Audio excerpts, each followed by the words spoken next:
Hello student, आज के इस वीडियो में क्लास 9th बायोलॉजी के चैप्टर नंबर 6 खाद्य संसाधन एवं पशु के अति लघुत्तरीय प्रश्नों का उत्तर करने वाले हैं। तो चलिए आज के इस वीडियो में देखते हैं इस चैप्टर से रिलेटेड जितने भी क्वेश्चंस हैं उन सभी का उत्तर। तो चलिए फटाफट से क्वेश्चंस की ओर बढ़ते हैं और उसका आंसर आप लोगों को बता देते हैं। ठीक है, तो देखिए सबसे पहले हम लोग जो कर रहे हैं वो अति लघुत्तरीय प्रश्नों का उत्तर कर रहे हैं। ठीक है, किसका कर रहे हैं? अति लघुत्तरीय प्रश्नों का कर रहे हैं, जिसमें फर्स्ट क्वेश्चन आपको यहाँ पे कहा है कि किन्हीं दो श्रमिक पशुओं के नाम लिखिए। दो श्रमिक पशुओं का कहने का मतलब ऐसे जानवर का नाम लिखना है जिससे आप काम ले सकते हैं, जिससे आप अपने काम करवा सकते हैं, ऐसे पशु का नाम बताना है। तो एक में हमने लिखा है बैल, सेकंड में आपका लिख दिया घोड़ा। क्वेश्चन नंबर सेकंड में कहा है कि किन्हीं दो दुग्ध उत्पादक पशुओं के नाम लिखे। दूध उत्पादक पशुओं का कहने का मतलब क्या है? जो दूध देता है। ठीक है, जो दूध देता है वैसे पशु का नाम लिखना है। तो एक में हमने लिख दिया गाय और सेकंड में आपका लिख दिया भैंस। ये दोनों क्या है? तो दुग्ध उत्पादक पशु हैं। थर्ड क्वेश्चन देखिए यहाँ पे कहता है, ठीक है, थर्ड क्वेश्चन में देखिए कहता है यहाँ पे कि थर्ड क्वेश्चन में कि जंतु भोजन उत्पादों का नाम लिखें। जंतु भोजन उत्पादों का नाम करने का मतलब ऐसे जंतु का नाम लिखना है जिनको हम लोग अपने भोजन के रूप में लेते हैं। तो क्या क्या लेते हैं जंतु का? तो एक तो आपका दूध उस जंतु का ले लेते हैं। जंतु का मतलब जानवर, यहाँ पे सिंपली बात करा है कि वैसे मतलब जानवर के उत्पाद को लिखिए जिसका हम लोग यूज करते हैं खाने पीने में। ठीक है, तो एक तो आप दूध करते हैं, फिर सेकंड में मांस करते हैं और अंडा करते हैं। ठीक है, तो इस तरीके से आपको यहाँ पे आंसर लिखना था। क्वेश्चन नंबर 4 देखिए यहाँ पे कहता है हरा चारा। ठीक है, हरा चारा की प्रमुख किस्में कौन कौन सी है? हरा चारा की प्रमुख किस्में कौन कौन सी है? तो हरा चारा का मतलब क्या होता है? जो हरियर रहता है, जिसका यूज जानवरों को दिया जाता है खाने के लिए। तो ये चीज़ आपसे पूछा है कि हरा चारा, ठीक है, हरा चारा का नाम किस्म कौन कौन से? किस्म के मतलब यहाँ पे प्रकार होता है। ठीक है, किस्म का मतलब यहाँ से आपसे प्रकार पूछा है कि हरा चारा के प्रकार कौन कौन से हैं। तो एक तो आप बता सकते हैं कि नेपियर हाथी घास है, सेकंड में आप बता सकते हैं कि गिन्नी घास है, थर्ड में आप बता सकते हैं कि रोडस घास है और फोर्थ में आप बता सकते हैं कि सूडान घास है। तो ये चारा के प्रमुख प्रकार हैं जो यहाँ पे चारों दिखा दिए आपको। ठीक है, फिर उसके बाद जो अगला क्वेश्चन है क्वेश्चन नंबर 5, इसमें देखिए क्या कहता है क्वेश्चन नंबर 5 में कि कुक्कुट के विभिन्न आहारों के नाम लिखिए। कुक्कुट का मतलब यहाँ पे क्या होगा? तो मुर्गी। ठीक है, कुक्कुट का मतलब यहाँ पे मुर्गी पालन, बतख पालन, हंस पालन, ये सबसे रिलेटेड है। तो यही क्वेश्चन आपसे पूछा है कि कुक्कुटों के विभिन्न आहारों के नाम लिखिए। तो देखिए कुक्कुटों यानी मुर्गी को आप क्या क्या खिला सकते हैं? तो आप महीन दले हुए चना खिला सकते हैं, जिनमें आप चावल के भूसी खिला सकते हैं, गेहूँ खिला सकते हैं। गेहूँ कैसे खिलाइएगा? गेहूँ का चोकर बना के खिलाइएगा। ठीक है, गेहूं का चोकर बना के खिलाइएगा, उसका छोटा छोटा दाना करके खिलाइएगा। मक्का खिलाइएगा, बाजरा खिला सकते हैं। मांस मछली के जो छोटे छोटे टुकड़े होते हैं वो भी उसको दे सकते हैं। साथ में उसको सीप या पत्थर के जो चूर्ण होते हैं वो नमक में मिला करके उसके भोजन में मिला दिया जाता है, ताकि उनका जो अंदर का जो अंडा का ऊपर का जो बनता है ना परत, वो बहुत ज़्यादा बढ़िया बन सके और हम लोगों के लिए फ़ायदेमंद बन सके। ठीक है, तो ये मुर्गी का या कुक्कुट का आहार होता है। अब बढ़ते हैं आगे के क्वेश्चन। जो अगला हम लोगों का क्वेश्चन है क्वेश्चन नंबर 6, देखिए इसमें कहा है कि एक अच्छे पशु आवास की दो विशेषता बताएं। एक अच्छे पशु आवास की दो विशेषता बताएं। कहने का इसका मतलब है कि आप वैसे आवास की विशेषता बताइए जहाँ पे अच्छा पशु रह सके। तो हमने यहाँ पे लिखा है क्या? आवास वैसा होना चाहिए जो स्वच्छ हो, सूखा हो, हवादार हो। ठीक है, नंबर सेकंड में पॉइंट हमने लिखा है कि आवास वैसा होना चाहिए जहाँ मौसमों के प्रतिकूल प्रभाव हो, जैसे कि वर्षा, ठीक है, वर्षा, कड़ी धूप तथा अत्यधिक ठंड से सुरक्षा मिल सके। अगर ऐसा है तो यहाँ पे अच्छे पशु का आवास कहा जाएगा इसे। तो इस तरीके से यहाँ पे आपको आंसर कर देना था। अब बढ़ते क्वेश्चन नंबर 7 पे। देखिए क्वेश्चन नंबर यहाँ पे 7 क्या कहता है कि मुर्गियों में वायरस से होने वाले दो रोगों के नाम लिखिए। मुर्गियों में वायरस से होने वाले दो रोगों के नाम लिखिए। तो एक हमने लिख दिया रानीखेत, ठीक है, और एक हैजा। ये दोनों वायरस से होने वाला रोग होता है जो मुर्गी में हो जाता है। फिर क्वेश्चन नंबर 8 कहता है यहाँ पे कि संकर नस्ल की दो गायों का नाम लिखिए। संकर नस्ल कहने का मतलब एक वैसा नस्ल होता है संकर नस्ल जिसमें एक कम होता है, यानी ये कह सकते हैं देसी और सेकंड विदेशी। इन दोनों से तैयार किया जाता है और जो तैयार बन होकर के निकलता है उसको संकर नस्ल कहते हैं। तो एक तो आपका जर्सी है, सेकंड आपका करन स्विस है, साहिवाल भी है।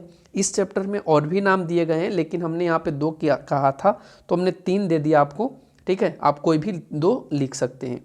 अगला क्वेश्चन है क्वेश्चन नंबर 9, उसमें कहता है कि उन्नत नस्ल की 2 विदेशी प्रजातियों की मुर्गियों का नाम लिखें।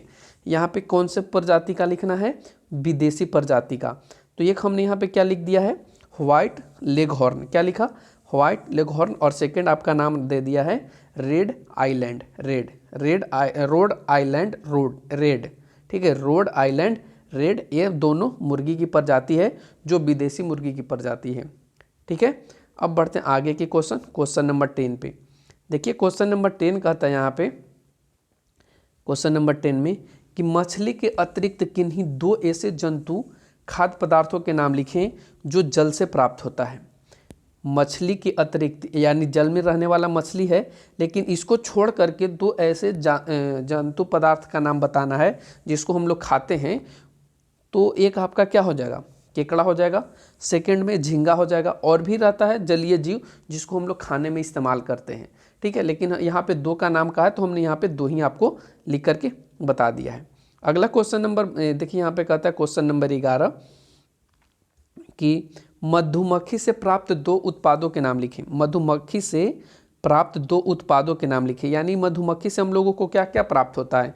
तो मधुमक्खी से एक तो हम लोगों को शहद प्राप्त होता है और सेकंड में उसका मोम प्राप्त होता है। तो हमने यहाँ पे लिख दिया मधुमोम और शहद। फिर उसके बाद अगला जो क्वेश्चन है 12 नंबर, इसमें कहता है कि मधुमक्खी के छत्ते में रहने वाली 3 प्रकार की जातियाँ कौन कौन सी है। यानी मधुमक्खी का जो छत्ता होता है उसमें 3 प्रकार की जाति रहता है। एक तो आपका रानी मधुमक्खी रहता है, या इसको कह सकते हो अस्तीरी मधुमक्खी, या अस्तीरी या मादा, ठीक है। इसको क्या कह सकते हो? अस्तीरी, ठीक है, क्या कह सकते हो? अस्तीरी या मादा मधुमक्खी। एक तो नर मधुमक्खी होता है, इसका एक और नाम है ड्रोन, ठीक है। और सेकंड में थर्ड में आपका क्या रहता है? सेवक या कार्यकर्ता। ये तीनों मिल करके एक मधुमक्खी छत्ता का निर्माण करता है और एक से ज़्यादा अपनी संख्या को बढ़ाता है, जिनमें दो का काम मुख्य होता है, रानी मधुमक्खी का और नर मधुमक्खी का। बाकी ये सेवक क्या करता है? बाकी सब काम करता है, जो छत्ता में काम रहता है वो सब ये सब सेवक लोग करते हैं, ठीक है। उसके बाद अब आगे का जो क्वेश्चन है 13 नंबर, इसमें कहता है मधुमक्खी अपने भोजन के लिए फूलों से क्या लेती है। तो मधुमक्खी अपने भोजन के लिए फूलों से परागकण लेती है और मकरंद लेती है, ठीक है, दोनों लेती है, परागकण या मकरंद। फिर उसके बाद क्वेश्चन नंबर 14 कहता है यहाँ पे कि विज्ञान की वह शाखा जिसके अंतर्गत पालतू पशुओं से संबंधित पक्षों का अध्ययन होता है वो क्या कहलाता है। तो विज्ञान की वैसे शाखा को हम लोग क्या बोलते हैं? पशु पालन कहते हैं, जिसमें हम लोग पालतू पशुओं के संबंध में पढ़ते हैं या उसके बारे में जानकारी करते हैं। आगे के क्वेश्चन आइए, क्वेश्चन नंबर 15। क्वेश्चन नंबर 15 देखिए यहाँ पे कहता है कि हमारे देश में एक गाय प्रतिवर्ष औसतन कितना लीटर दूध देता है या कितना दूध देता है। तो हमने यहाँ पे लिखा है 200 ग्राम, सॉरी यहाँ पे गलती लिखा गया है, ठीक है, आप लोग यहाँ पे सुधार लीजिएगा। ये 300 किलो नहीं होगा, यहाँ पे 200 किलोग्राम होगा, ठीक है। आपके बुक में 200 ग्राम ही दिया है, आप नहीं तो आप अपने बुक को भी देख सकते हैं, फर्स्ट पेज में ही इसका आंसर दिया है कि 200 किलोग्राम जो है ना, 200 किलोग्राम या 200 लीटर भी कर सकते हैं, ये देता है। तो आप यहाँ पे थोड़ा सा सुधार लेंगे, 200 किलोग्राम कर लेंगे। आगे के क्वेश्चन पे क्वेश्चन नंबर 16 पे, क्वेश्चन नंबर 16 कहता है कि हमारे देश में प्रति व्यक्ति भोजन के रूप में मांस की वार्षिक खपत कितनी है। तो आपके बुक में दिया है देखिए 131 ग्राम, लेकिन और भी जगह और भी बुक में आप देखेंगे ना तो वहाँ पे आपको 4 kg देगा। तो आप दोनों चीज़ ध्यान में रखना, अगर 4 kg की बात करें तो आप 4 kg बताना, अगर आपको 131 ग्राम की बात करें तो आप 131 ग्राम, दोनों में से कोई एक बता देना, ठीक है। अब बढ़ते हैं आगे के क्वेश्चन। अगला जो हम लोगों का क्वेश्चन है 17 नंबर क्वेश्चन, उसमें कहता है कि खरगोश के किस नस्ल से अच्छे किस्म के ऊन प्राप्त होते हैं। यानी खरगोश का वो कौन सा नस्ल है जिससे हम लोग अच्छा ऊन प्राप्त करते हैं। तो वो जो नाम है वो अंगोरा नाम है। कौन सा किस्म है? तो अंगोरा। तो अंगोरा को यहाँ पे लिख देना है। अब देखिए क्वेश्चन नंबर 18 क्या कहता है।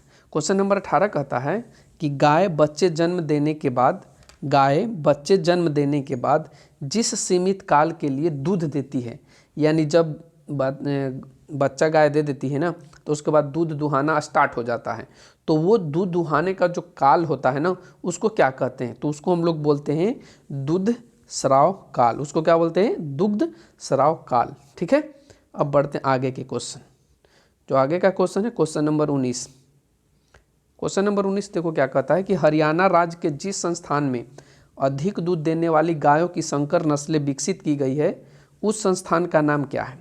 हरियाणा राज्य के जिस संस्थान में अधिक दूध देने वाली गायों की संकर नस्लें विकसित की गई है, उस संस्थान का नाम क्या है? तो उस संस्थान का नाम है नेशनल डेयरी रिसर्च इंस्टीट्यूट। क्या नाम है? नेशनल डेयरी रिसर्च इंस्टीट्यूट, जो करनाल के, जो हरियाणा के करनाल में स्थित है। ठीक है, तो आप इस तरीके से यहाँ पे लिख लोगे। अब अगला क्वेश्चन पे आओ। क्वेश्चन नंबर देखो 20 कहता है क्या कि उच्च उत्पादन क्षमता वाली भैंसें मेहसाना, ठीक है, नाम क्या दिया है यहाँ पे? मेहसाना तथा सुरती। क्या नाम है? मेहसाना तथा सुरती सामान्यतः हमारे देश के किस राज्य में पाई जाती है? तो मेहसाना जो सुरती है वो हमारे देश के गुजरात में पाई जाती है।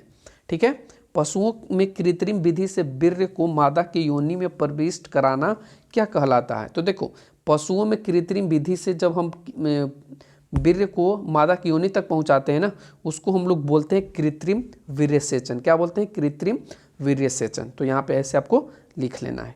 अगला जो क्वेश्चन आता है हम लोगों का क्वेश्चन नंबर 22। देखिए इसमें कहता है कि उन्नत नस्ल के पशुओं के वीर्यों का संग्रह किए जाने वाले संस्थान क्या कहलाते हैं? तो जहाँ पे यह स्थान, जो पशुओं के वीर्य है उनको जहाँ पे संग्रह किया जाता है, वो स्थान वीर्य बैंक के नाम से जाना जाता है। कौन से बैंक के नाम से जाना जाता है? तो वीर्य बैंक के नाम से जाना जाता है। अगला जो क्वेश्चन 23 नंबर कहता है वो कहता है कि पशुओं में परिरक्षित वीर्य को मादा की योनि में सुई से प्रविष्ट कराकर अंडे को निषेचित करने की विधि क्या कहलाती है? तो देखिए, जब सुई से इसके अंदर प्रवेश कराया जाता है तो इसको हम लोग कृत्रिम वीर्य सेचन विधि कहते हैं। कौन से? तो कृत्रिम वीर्य सेचन विधि। तो यहाँ पे आपको लिख लेना है। अब आते हैं क्वेश्चन नंबर 24 पे। इसमें कहता है कि पशुधनों को दिए जाने वाले हरे चारा के किन्हीं 2 किस्मों के नाम लिखिए। यानी जो हरा चारा दिया जाता है उसका 2 किस्म लिखिए कि कौन कौन से वो हैं। तो एक तो हमने यहाँ पे लिख दिया सूडान घास और सेकंड में लिख दिया गिनी घास। वैसे तो हमारे यहाँ यानी अपने इंडिया में और भी मतलब हरे चारा हैं, जैसे कि वर्सीम घास, ठीक है, वर्सीम घास, ये सभी भी हैं, लेकिन आपके बुक में इसका चर्चा नहीं किया है। यही सब का चर्चा किया है जो हमने आपको यहाँ पे लिख करके बताया है। अब आइए क्वेश्चन नंबर 25 पे। ये कहता है कि पशुधनों में बैक्टीरिया से होने वाले किन्हीं 2 रोगों के नाम लिखिए। तो पशुधनों में बैक्टीरिया से होने वाला जो रोग है ना, एक आपका क्षय रोग है और सेकंड आपका इन्थेक्स है। तो आप लिख लेंगे क्षय रोग और इन्थेक्स। अब बढ़ते हैं आगे क्वेश्चन नंबर 26 पे। क्वेश्चन नंबर 26 कहता है कि आर्थिक लाभ के कुक्कुटों, ध्यान रखना, कुक्कुटों, आर्थिक लाभ के कुक्कुटों का पालन क्या कहलाता है? यानी हम लोग कुक्कुट कहने का मतलब मुर्गी पालन, ठीक है। आर्थिक लाभ के लिए मुर्गियों का पालन क्या कहलाता है? तो उसको कुक्कुट पालन कहते हैं, या कहीं कहीं इसका नाम लिख देगा मुर्गी पालन, ठीक है। क्या लिख देगा? मुर्गी पालन। तो ये सेम चीज़ है, मुर्गी पालन कहो या कुक्कुट पालन कहो, दोनों सेम ही चीज़ है। अब क्वेश्चन नंबर 27 पे आओ। क्वेश्चन नंबर 27 कहता है अधिक मांस के उत्पादन के उद्देश्य से मुर्गियों के कौन से नस्ल का सामान्यतः पालन किया जाता है? तो देखिए यहाँ पे अधिक मांस चाहिए, तो मांस के लिए क्या चाहिए? ब्रॉयलर चाहिए। मांस के लिए क्या चाहिए? ब्रॉयलर चाहिए। मांस के लिए क्या चाहिए? ब्रॉयलर। तो ये ब्रॉयलर जातियाँ होती है, ठीक है। अब आगे बढ़ते हैं क्वेश्चन नंबर 28 की तरफ। क्वेश्चन 28 देखो यहाँ पे कहता है कि बड़े आकार की ज़्यादा संख्या में अंडे देने वाली मुर्गियों की कोई 2 नस्लों के नाम लिखिए। यानी अब यहाँ पे क्या इसको चाहिए? तो ज़्यादा संख्या में अंडा देने वाला मुर्गी चाहिए। तो ज़्यादा संख्या में अंडा देने वाला मुर्गी कौन होगा? एक आपका होगा ससेक्स मुर्गी और एक आपका होगा ब्लैक माइनोरका। और ये आपको बता दें, ये जो नस्ल है वो विदेशी नस्ल है। कौन सा नस्ल है? तो विदेशी नस्ल है, ध्यान रखना। अब उसके बाद क्वेश्चन नंबर 29 पे आइए। क्वेश्चन 29 कहता है कि मुर्गियों के अतिरिक्त अंडे प्राप्त करने के लिए कुक्कुटों के कौन कौन से प्रकार का पालन किया जाता है? यानी मुर्गी को अब छोड़ देना है और कुक्कुट पालन में और कौन कौन सा आता है? तो मुर्गी पालन को छोड़ देंगे तब बत्तख पालन आ जाएगा, हंस पालन आ जाएगा। तो यहाँ पे हमने लिख दिया है, ठीक है। कबूतर पालन भी इसमें आ सकता है, ध्यान रखना, ये कबूतर पालन भी आ सकता है, लेकिन कबूतर पालन इसमें नहीं आएगा, कबूतर पालन नहीं आएगा बच्चों, ध्यान रखना, कबूतर पालन नहीं आएगा। अब बढ़ते हैं आगे के क्वेश्चन। क्वेश्चन नंबर देखिए 30 कहता है, हमारे देश में स्थित ऐसे 2 स्थानों के नाम बताएं जहां राष्ट्रीय कुक्कुट, ठीक है, राष्ट्रीय कुक्कुट प्रजनन फार्म चलाए जा रहे हैं। तो हमारे देश में भुवनेश्वर में चलाए जा रहे हैं, मुंबई में चलाए जा रहे हैं, और भी आपको वहाँ पे राज्य देखने को मिलेगा, लेकिन यहाँ पे 2 की बात कराए तो हमने 2 लिखेंगे, ज़्यादा लिखने से हमको नंबर ज़्यादा नहीं मिलेगा ना आपको नंबर मिलेगा, तो इसलिए जो कहा है वही क्वेश्चन में आप लिखिए। क्वेश्चन नंबर 31 देखिए कहता है, क्वेश्चन नंबर 31 कहता है कि मुर्गी पालकों को कुल लागत खर्च का करीब कितने प्रतिशत मुर्गियों की खुराक पर खर्च करना चाहिए।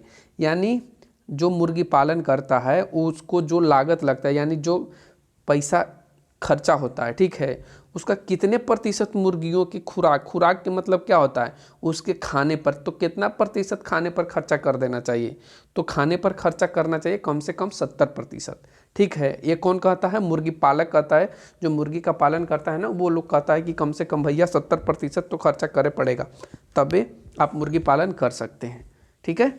चलिए आगे बढ़ते हैं।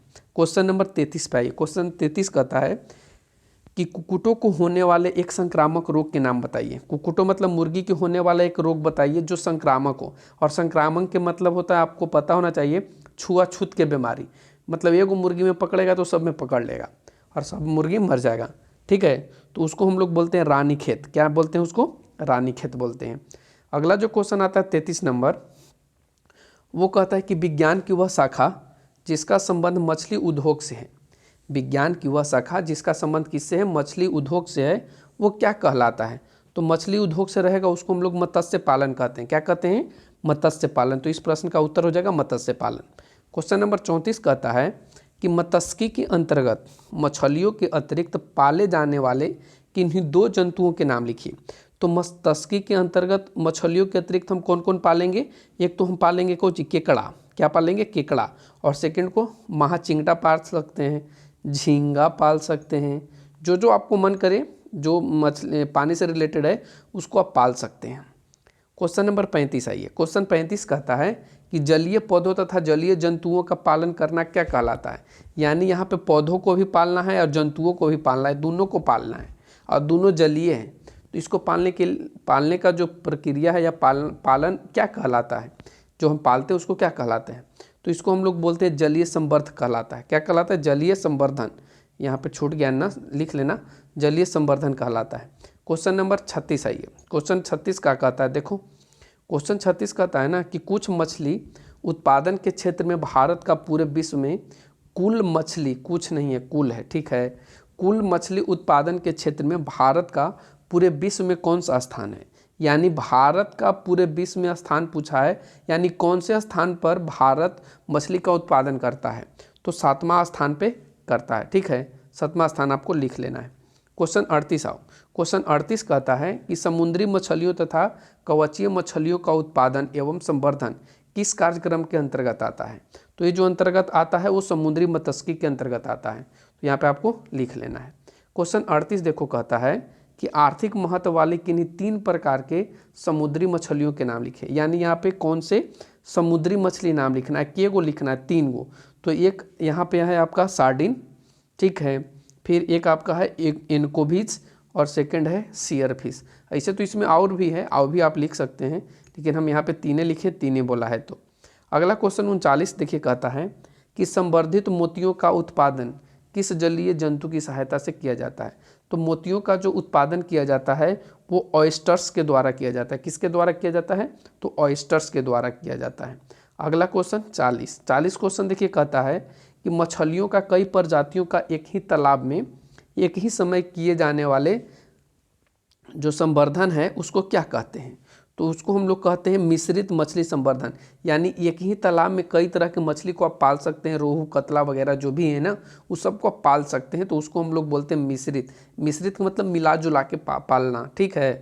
अब क्वेश्चन नंबर 41 आइए। क्वेश्चन 41 देखिए कहता है कि मछलियों के पिट्यूटरी हार्मोन की सुई, मछलियों के पिट्यूटरी हार्मोन की सुई लगाकर युग्मक प्राप्त करने की विधि क्या कहलाती है। तो ये जो विधि कहलाएगा वो प्रेरित प्रजनन विधि कहलाएगा। कौन सा विधि कहलाएगा? प्रेरित प्रजनन विधि कहलाएगा। क्वेश्चन नंबर 42 कहता है कि मधुमक्खी पालन के लिए व्यवहार में आने वाले बक्सा क्या कहलाते हैं? तो जो मधुमक्खी का पालन होता है बक्सा के रूप में या जो कृत्रिम तरीके से होता है उसको बोलते हैं मधुमक्खी पेटिका। क्या बोलते हैं? मधुमक्खी पेटिका। तो इस तरह के तरीके से क्वेश्चन 1 से लेकर के 42 तक के क्वेश्चंस को हमने क्लियर करवा दिया। तो कैसा लगा आज का ये वीडियो? कमेंट सेक्शन में कमेंट करके जरूर बताना। वीडियो अच्छा लगे तो लाइक शेयर एंड सब्सक्राइब जरूर करना। Thanks for watching, take care, bye bye.